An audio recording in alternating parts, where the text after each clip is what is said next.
Olá, está começando mais um Como é que é? Meu nome é Stephanie Gamonte, eu estou substituindo hoje a Priscila, mas calma que segunda-feira ela tá de volta. Bom, hoje a gente vai falar sobre os melhores lugares de comer e beber em São Paulo. Legal que hoje é sexta-feira.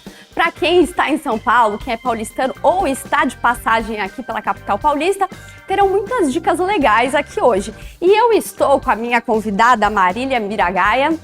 Ela é editora de comida e do Guia Folha. Tudo bem, Marília? Tudo bem. Queria falar a revista O Melhor de São Paulo, que vai sair no domingo, a edição de 2024, é isso? Exatamente. Então, sai no domingo nas bancas e amanhã cedinho já tá no site do jornal, às 10 da manhã.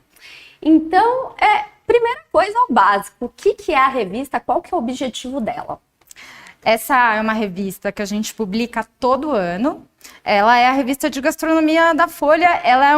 Qual é a intenção do Melhor de São Paulo? Ajudar as pessoas a escolher melhor o restaurante, o bar, o café, a padaria que vai visitar. São Paulo tem cerca de 15 mil restaurantes. Para você ter uma ideia, numa revista dessa, né, essa revista aqui é do ano passado, né, a gente tem mais de 900 recomendações.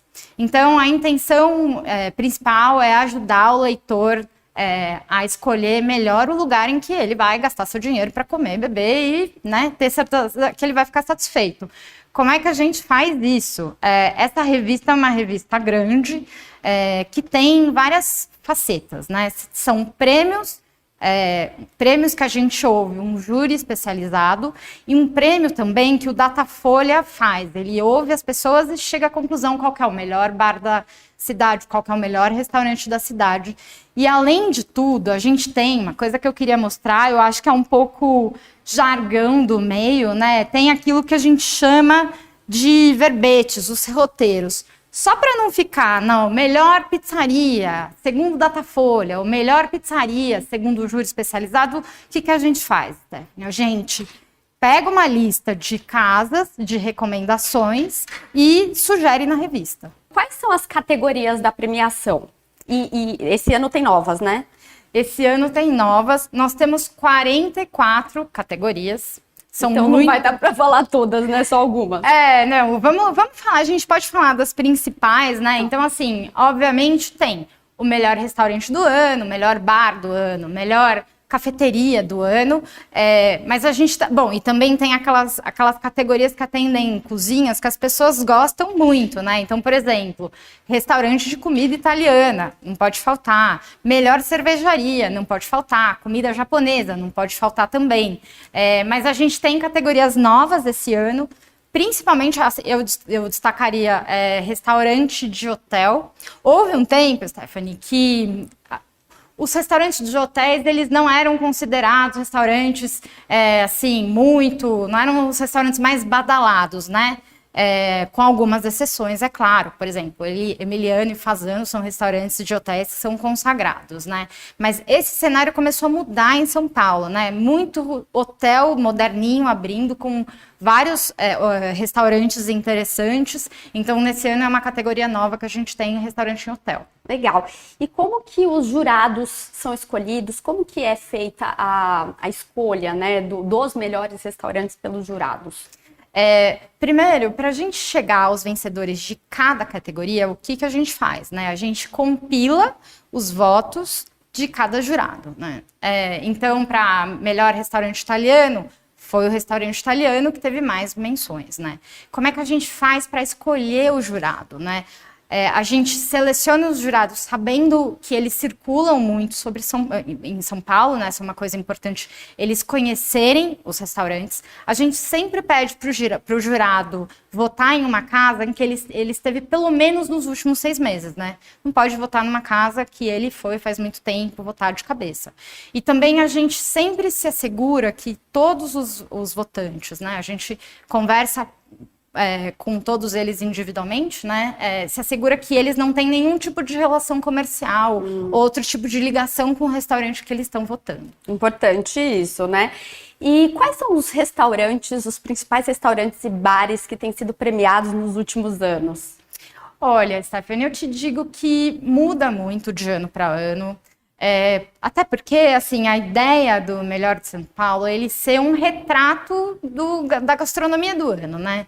E isso muda muito, né? Às vezes a gente tem restaurantes que ganham 2 anos seguidos e não voltam a ganhar.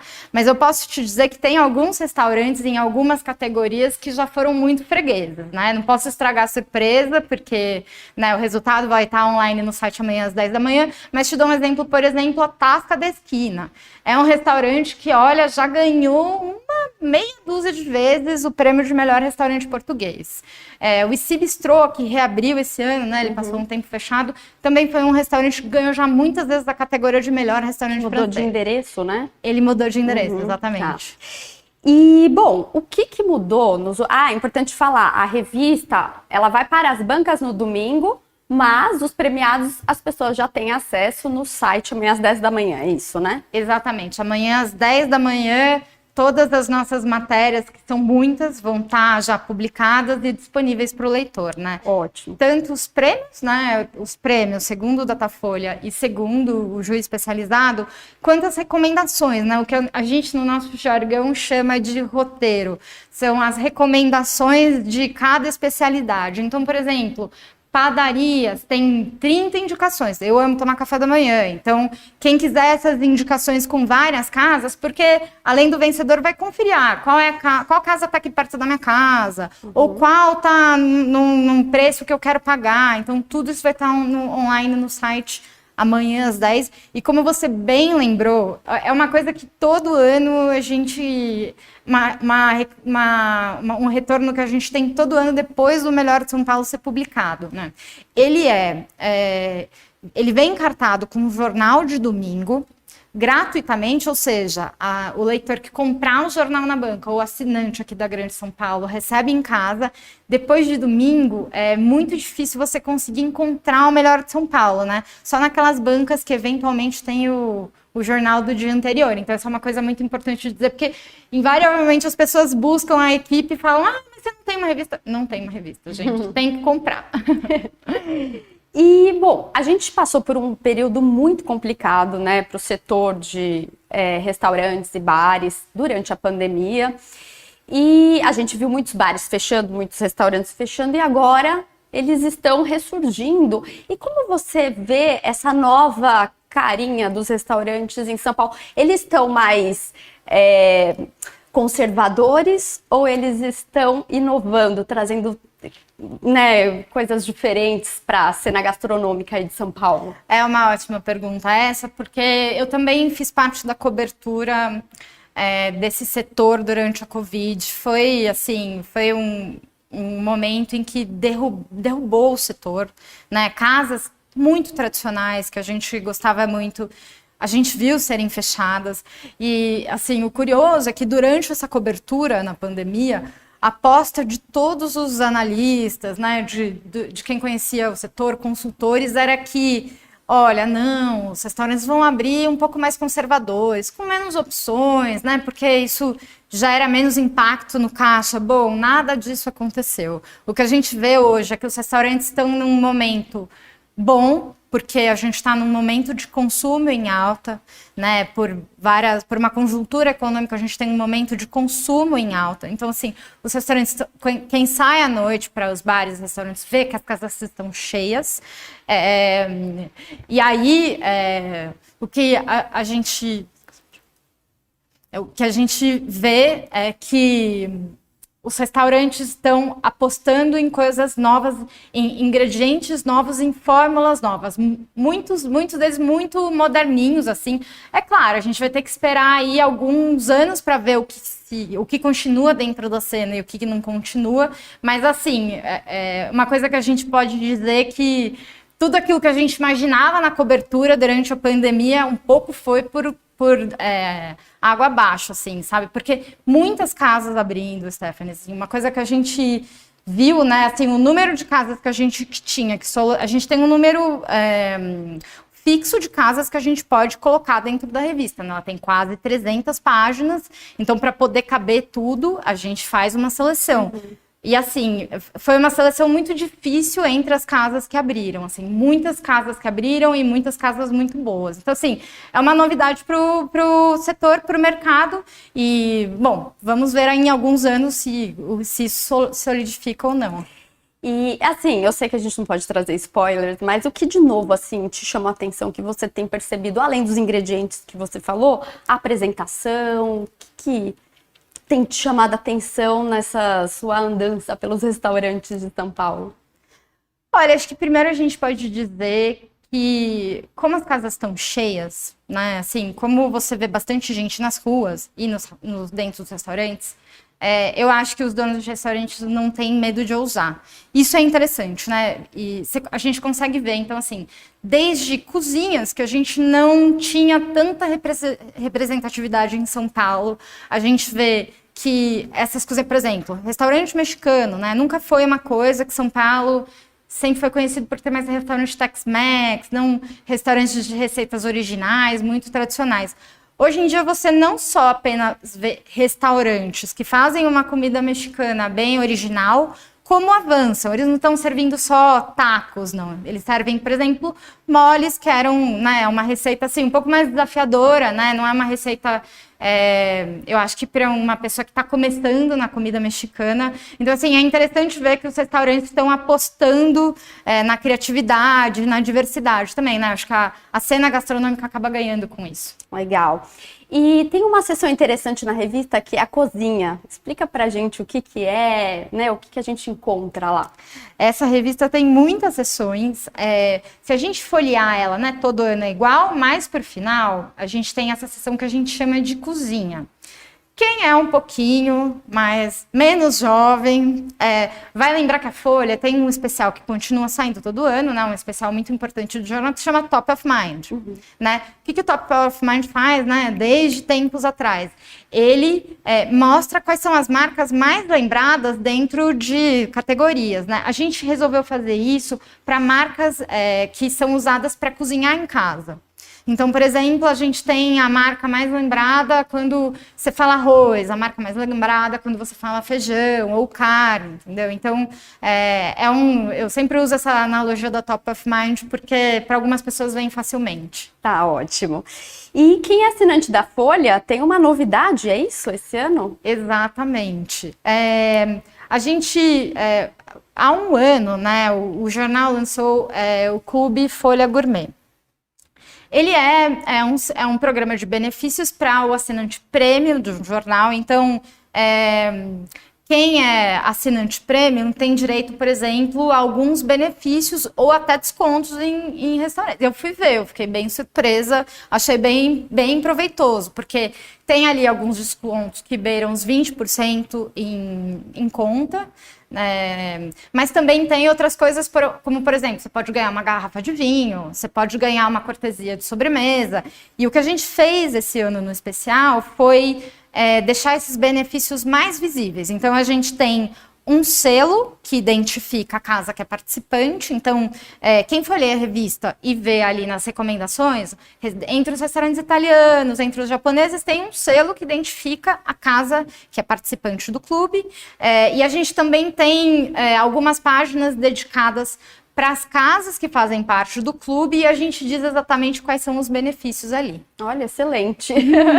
Bom, e assim, porque a gente sabe que na revista que você falou, né, são 900 indicações que, né, para chegar a todo mundo de São Paulo ou trazer restaurantes que estão mais perto das pessoas. Mas nas premiações, onde estão mais concentrados esses restaurantes, assim, que você percebe que nas premiações, tanto do pessoal da Datafolha, então os consumidores, né, a população no geral, quanto dos júris, assim, dos jurados, onde que você percebe que está a maior concentração desses restaurantes indicados? Um pouquinho, eu tô tentando trazer um pouquinho de spoiler, gente, porque ela não quer falar nada aqui pra gente.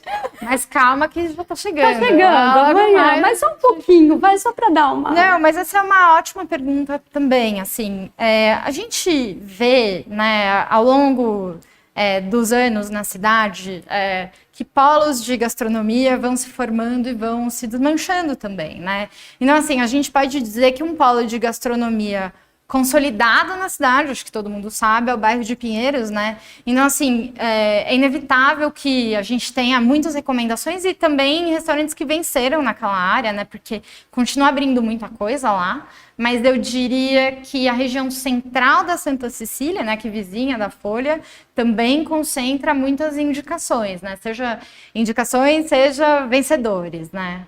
E isso é uma novidade desse ano ou já vem acontecendo há algum tempo? Olha, acho que a Santa Cecília vem, né, a região da Santa Cecília e Barra Funda também, né? Acho que a Santa Cecília já vem há alguns anos, né, se mostrando que, para mim, eu achei que durante a pandemia é uma região, como é uma região central, pudesse, né, ter uma queda.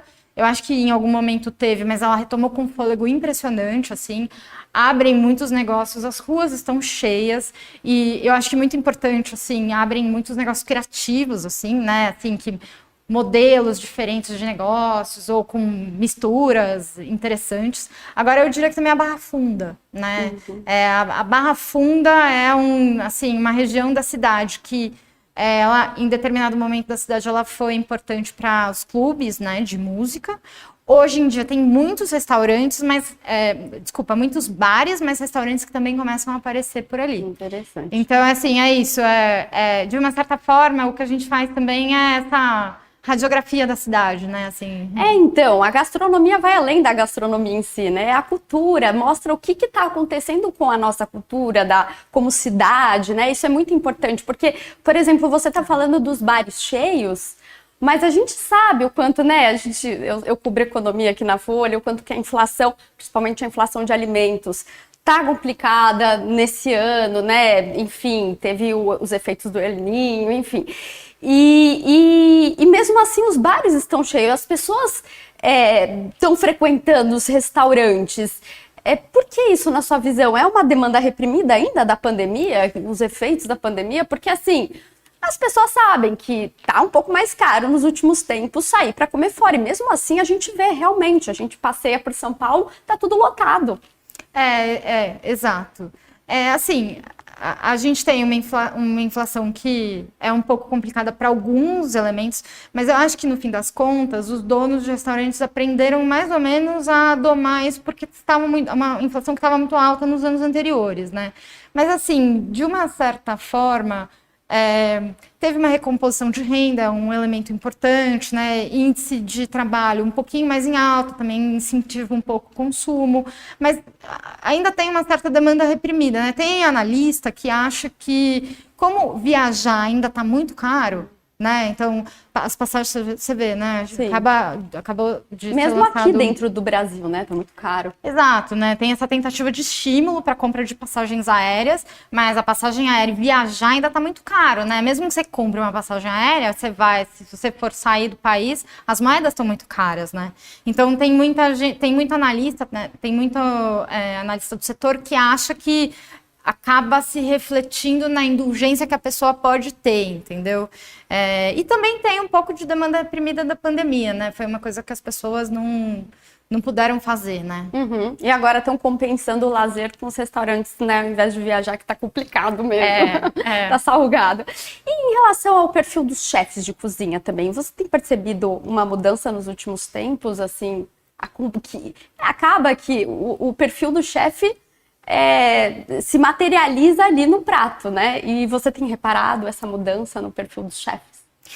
Olha, eu diria que, assim, eu não sei se o perfil nos chefes, eu acho que diria que o perfil de uma forma geral, assim, eu acho que houve uma época, quando eu comecei, não vou mencionar cifras aqui, mas que era muito comum você ter um modelo de restaurante que sempre era muito refinado, né? Então, em geral, todos os restaurantes que abriam queriam ter muitos garçons, cumim, chefe de salão, talher de prata, toalha de linho. Então, assim, independente muito da cozinha, da proposta, era muito comum você ver esse modelo de restaurante. Acho que hoje os donos de restaurantes, os chefes, entenderam que legal, às vezes as pessoas... Essa também é uma situação de consumo, né? Quem não quer sair e ter um momento especial num restaurante? Mas ela não é a única situação de consumo. né? Então, eu acho que os donos dos restaurantes e os chefes, eles diversificaram bastante o tipo de restaurante ou de negócio que eles oferecem. Então, por exemplo, claro, você tem restaurantes estrelados, que têm serviços impecáveis, mas você também tem, assim, lugares que têm um ótimo serviço, um ótimo produto que você come numa cadeira de praia na rua, entendeu? Então eu diria que essa mentalidade acrescentou bastante a cena gastronômica da cidade, porque a gente acaba tendo uma diversidade, né?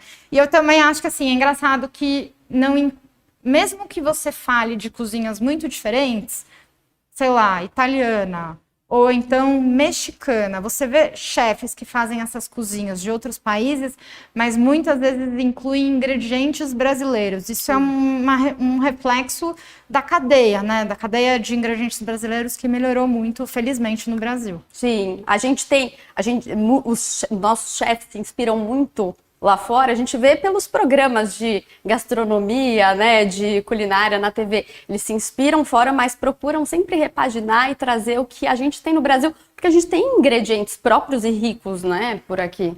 Muito, eu acho que essa valorização de ingredientes, mas de tradições... Olha, eu vou dizer assim, é muito importante, os prêmios internacionais são importantes? Eles são, é uma coisa que a gente sempre presta atenção, mas eu sinto que tem cada vez mais uma comunidade de cozinheiros brasileiros se formando. Então assim, claro, eles querem ir para fora e tal, mas eles se conversam muito entre regiões. Então assim, o chefe cozinheiro de São Paulo conhece muito bem o chefe bartender, a confeiteira de Salvador, de Belo Horizonte, do Rio de Janeiro, de Belém, que é um lugar incrível para quem quer comer. Então, ver esse movimento dentro do Brasil é muito interessante também, porque tem essa troca que é muito positiva para o cenário. E até mesmo aprender técnicas com povos originários, né? Que a gente vê bastante na TV, chefes renomados que vão, né, visitar esses povos para aprender as técnicas que são de muitos anos, né? Sim, os ingredientes, as técnicas, eu acho que o meio sente um pouco de falta de representatividade, né, dessas pessoas no meio, né, porque né, são chefes e são cozinheiros que precisam ganhar mais espaço, né? Uhum. Mas é claro, essa valorização desses ingredientes e dessa técnica, de uma certa forma, é olhar, né, para um Brasil que a gente queria ver mais, né? Tá certo. Bom, a gente vai encerrando aqui o programa. Muito obrigada por todo mundo que assistiu a gente, que acompanhou amanhã às 10 da manhã. Então, confira as novidades aí para você poder se inspirar no fim de semana. E muito obrigada, Marília, por sua presença e volte sempre. Eu que agradeço pelo espaço, pela paciência com todas as explicações. Imagina, a gente quer saber mais, a gente queria saber até muito mais. Mas apenas amanhã a gente vai saber de tudo. Muito obrigada, pessoal. E a partir de segunda-feira, o Como é que vai trazer por 2 semanas programas especialmente voltados para os Jogos Olímpicos. Então, não perca, a Priscila volta na segunda. Eu já participei aqui como entrevistada, hoje como entrevistadora, uma honra. Obrigada pelo convite. E até segunda-feira.